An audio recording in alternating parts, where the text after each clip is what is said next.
গাড়ি সিজ করা হবে। ইয়াকে কল দিন। স্যার গাড়িটা কি জব্দ করেছেন কিনা? জি হ্যাঁ, গাড়ি এখন আমাদের দখলে, আমাদের কাস্টডিতে থাকবে।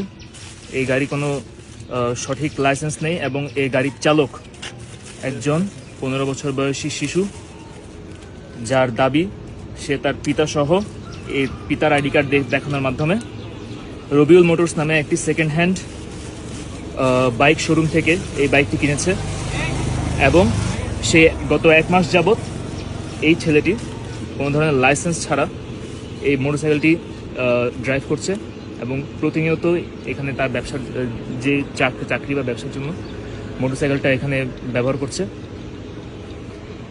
এর আগে আমাদের আগে তোমাকে কেউ ধরছিল?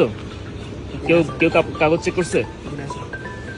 আমরা প্রথমবার দেখা যাচ্ছে যে এই ছেলেটাকে আমরা আটক করেছি এবং যথাযথ ইনভেস্টিগেশনের মাধ্যমে আমরা জানতে পারলাম যে এই গাড়ির কোনো ধরনের সরকারি অনুমোদন এবং জবাবদিহিতা নেই। তাছাড়াও গাড়ির চালক একজন নাবালক শিশু, যার এই গাড়ি চালনা করার মতো সরকারি